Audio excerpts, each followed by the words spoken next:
Every time I do a video about my kids' health, I always get some really interesting comments. Sometimes I actually get some quite concerning comments because people get very almost defensive without identifying or understanding, or considering maybe I should say, that people can have different opinions and it's not actually that deep, nor is it necessarily a concern. The 8 biggest muscle building mistakes. That's a video today. And I want to talk about it because I like talking about building muscle. Regardless of gender, I like talking about how you can improve your training, improve your programming, and get stronger, potentially look better, depending on how you define that, build more muscle, and just be healthier and hopefully happier. So we're going to go through his biggest mistakes, and I'm going to talk about whether I agree with them, disagree with them, present my opinions, and probably get some nasty comments along the way. 2, 1, 8 mistakes. The first mistake is half reps. You've seen this. I've seen this. You've seen it. Half rep on squats for some reason is the most common like gym fail nation type of thing. It's probably not as effective as doing a full range of motion. So a full range of motion is a great place to be. Full range of motion on the squat, full range of motion on the bench press. All of those will be very effective. Or yes and no. I'm a big believer in full range of motion, but people neglect to often understand that range of motion is individual in the sense that if your mobility is a bit pants, your range of motion might be limited. Pushing yourself beyond your kind of natural limitations of range of motion could result in injury, which we don't necessarily want. So again, I say yes, but identify where your range of motion limitations are and stay within said limitations. Another thing is some movements don't necessarily need more range of motion. For example, if I'm doing like a tricep extension with a rope, I don't need to bring my hands to my head and stretch as much as possible. I'm probably okay getting my elbows to around 90 degrees, especially when it's a shortened position dominant movement. It's not the end of the world if I don't go into a full stretch position. So again, within reason. Very quickly, I must jump in. Link below in the description, and maybe even in the comment section too, you'll see the link to TFNL coaching. This is a link where you can apply to work with myself on a one-to-one coaching basis, where I can coach you towards your goals online, wherever you may be in the world and whatever they may be. It's a very quick form you fill in, takes 2 minutes. I'll send you an email with a bit more information and we'll hop on a free Zoom consultation where we'll talk about things. There's no pressure, there's no commitment, none of that. I'll just explain the process, explain everything about it, answer whatever questions you have. We'll just waffle a bit together and go from there. being really focused about time and retention. In all likelihood, for best hypertrophy, you want your sets to take somewhere between sort of 20 to 70 seconds based on a review paper by Wilk et al. However, chances are if you're doing somewhere between 5 and 50 reps, you're almost always going to fall in that range. To me, as you get stronger, you realize 2 things. One, from the literature, that there is no decrement in how much muscle you gain as your eccentric pace starts to slow down. 3 or 4 second eccentric grows just as much muscle, as far as we know, as a 1 second eccentric. I like this, and it's probably one of the best things he said. I have said for a long time, whether you do a 2 second eccentric or an 8 second eccentric, from a hypertrophy perspective, it doesn't really change anything. One thing Mike did go on to elaborate on. Firstly, it could potentially reduce your risk of injury if you do slow down the eccentric even more. I completely agree with that. The second thing is slowing down reps, especially when considering the eccentric, can give you a bit more of an opportunity to think about what you're doing and correct it while you're doing it. I say this to clients all the time. When you're speeding through a movement, you don't have time to think. And sometimes you actually do need a moment to think about, hang on, what could I do differently when entering the concentric portion of the rep to make this movement better or to lift to a better standard? Sometimes a slightly slower eccentric will give you that opportunity to think about what you're doing, correct it in the movement rather than having to correct it for the next set. So funnily enough, I actually really appreciate that, and I back it. If at any point throughout this video you actually just like the video or agree with something I'm saying, please consider liking the video and maybe even subscribing to the channel, as it does mean a lot. There is such a thing as resting both too long between sets and not enough. Resting less than 60 seconds, you're probably reducing the potency of each individual set, at least on average, for the average individual, for the average exercise. Likewise though, resting for more than 2 minutes between sets may not, on average, give you more stimulus per set. Ultimately, rest times really depend on the individual.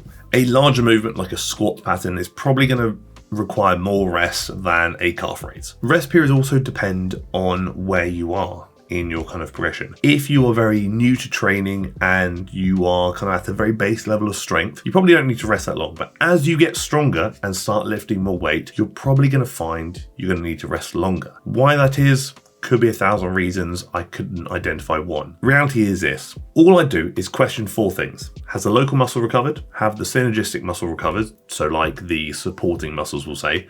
Has your breathing and cardiorespiratory system recovered? And so has your breathing recovered? Has your heart rate settled? And mentally, are you ready to go again? These are things Mike spoke about and things I actually strongly agree with. You rest as long as you need to, which is, again, depend on the individual, depend on your progression in the gym, how far you are, and also depend on what you want to achieve and also the movement. For most people, rest periods could be anywhere from 2 to 5 minutes perhaps. I know people who maybe respond better due to being earlier in their journey, we'll say, to 60-second rest periods. I know people who are very high level who maybe actually need to rest for 7 minutes.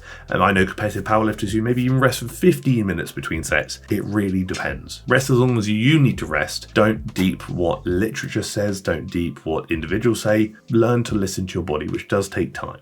The new thing is saying that anything over 8 reps is totally pointless for hypertrophy. How many studies have illustrated that a variety of rep ranges are roughly equivalent hypertrophy? Dozens. Okay. How many studies have clearly illustrated that training on the very heavy end of the spectrum has robust benefits over light?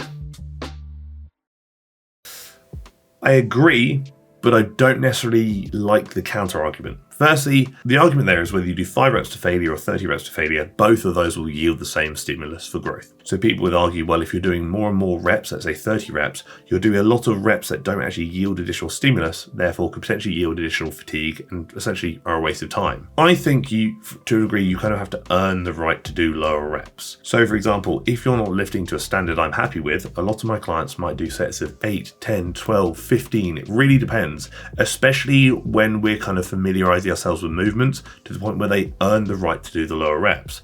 That being said, I rarely ever program big movements in the higher rep range. If I'm doing a squat pattern and I'm doing sets of 15 reps, my breathing will likely give out before my muscles do, when that's not what I want. I want my muscles to fail, not my breathing. I don't want to be held back by an external limiter. So for that, I may always keep the rep range 5 to 8, 6 to 8, maybe up to 10 at a push. It depends. The counter argument there was, oh, both rep ranges achieve the same result, why wouldn't you do both? Picture it like this: if you work for 40 hours a week and get paid £1,000 versus if you work for 10 hours a week and get paid the same amount, why would you do more hours to get the same amount? Why would you do more reps to get the same response, the same outcome, the same stimulus? Seems like more effort for the same reward. That's a bit of an extreme argument in that sense, because I don't actually necessarily fully agree with the fact that you should only do 5 to 8 reps. Most of my rep ranges, for me personally, are in the lower rep range. I quite like them. I like lifting heavy. It feels good, and I know it's going to help me achieve what I want to achieve. But sometimes I will do a 10, a 12, a 15. It really depends. Bigger movements, maybe lower rep ranges. Smaller movements, more isolation based, I might do slightly higher rep ranges. It really depends. The next mistake we see all the time is doing too many sets in a single workout. But wait a minute, isn't high volume goated for hypertrophy? Kind of is. In fact, for your best hypertrophy, the most recent analysis suggests you should likely be doing sort of 30 to 40 fractional weekly sets. So back work would count as half a set for your bicep, for example. I don't love high volume. I've tried it, I've implemented it, it's never worked that well for me. The only time, or I should say, one of the few times I see people respond really well to high volume is if their intensity is a bit pants. Let's look at the effective reps model, for example. If we can get, let's just say a number, 5 effective reps per set. If you do a set of 10 with 4 in the tank, you're getting 1 effective rep. Therefore, to accumulate 5 effective reps total for that muscle group, you'll need to do 5 sets.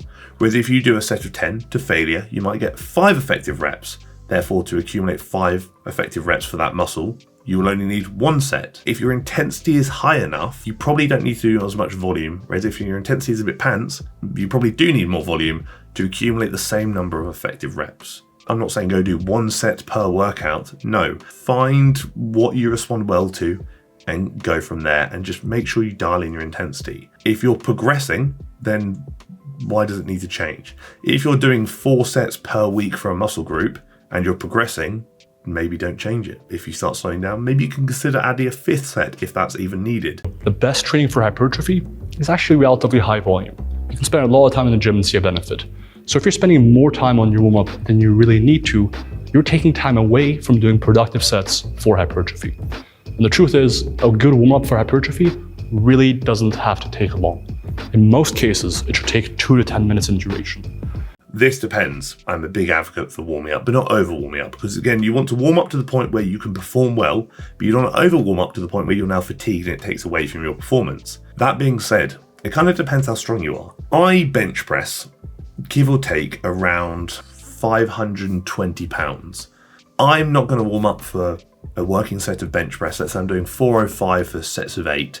I'm not going to work up to that in 2 to 10 minutes. It's going to take me some time. I like to make sure I'm warm enough to be able to lift to a stand I'm happy with, but also hopefully remain injury free and not hurt myself in the process.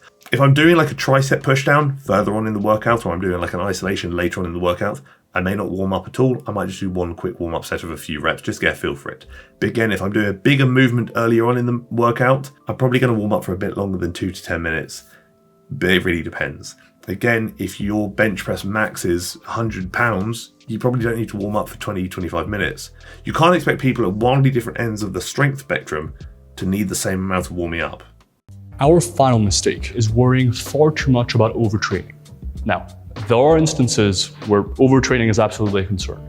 But in the context of training in the gym, 90% of the people watching this, or more, should likely be worried about undertraining, not overtraining. For one, we have next to no instances in the literature of people overtraining, even with protocols as ridiculous as doing like 5 to 10 max outs every day on the squat. So 5 to 10 1RMs on the squat. Additionally, when you look at the literature on volume and proximity to failure, one thing that becomes exceedingly clear is that the best training for hypertrophy is actually quite hard. I mean, yeah, hypertrophy, intensity, they kind of go hand in hand. If you want to get bigger, you probably need to train pretty hard. I think ultimately, the overtraining thing, it varies. I do think overtraining exists, and oftentimes I do believe a lot of injuries and setbacks from training tend to come from over fatigue and under recovery. But ultimately, it's person to person dependent. Like I said earlier, if you're doing something and it's working, don't change it. Identify what your progression's like. Are you progressing, or progressively overloading, I should say, on a frequent enough basis that you're happy with, maybe once every 1 to 4 weeks, give or take? Are you recovering well? Are you clearing through your DOMs or overcoming your DOMs pretty quickly? Are you feeling strong? If these are all good, then you're probably doing something all right. If progression is slowed or recovery is a bit pants, then maybe volume needs to be a bit lower. Maybe external variables need to be adjusted. Look at your stress, your food, your sleep, your whatnot. But again, there's no blanket answer for this. It really depends on the individual. There's an argument that women may respond better to higher volume and may be able to recover at a faster rate than men due to higher estrogen. I don't like isolated to do this, don't do that. If you're progressing well and you're recovering well, you're probably okay. If progression has slowed and recovery is a bit rocky, try reducing your volume, see if it picks back up again. Simple as that. One thing we know reliably from the literature is that if you deload every 5 or 6 weeks versus if you don't deload for 20 weeks, you get the same results. This is an interesting one because I've spoken about deloading before, but I'm going to throw this in as an honorable mention. If you program well enough, you probably don't need to deload that frequently. I deload maybe once a year, maybe less, maybe more, I'm not sure, but I don't deload very frequently because quite frankly, my recovery is okay, I don't need to. You don't need to look at the literature to step away and identify. If you need to deload due to poor recovery or poor performance every 5 weeks versus never needing to deload or very rarely needing to deload, which one's probably better for you? Again, if I'm pushing it to the point where I have to take a step back versus I can keep pushing for longer and longer and longer, which one's probably going to be better? Again, like with all my videos, these are simply my opinions. You don't have to agree with them. In fact, you may actually disagree with them, and that's absolutely fine. But regardless, I'd love to hear your thoughts and opinions in the comment section below. For once, I actually agree with a little bit of what Mike's saying. I'd say about 50-50, which is much better than normal. So hopefully the comments will reflect that, and I don't get some people angrily defending him without firstly watching the entire video, and secondly stepping away from the argument and the conversation and dissecting what both parties are saying individually. Thank you for tolerating me. Thank you for tolerating my waffle about training mistakes, and thank you for tolerating the video.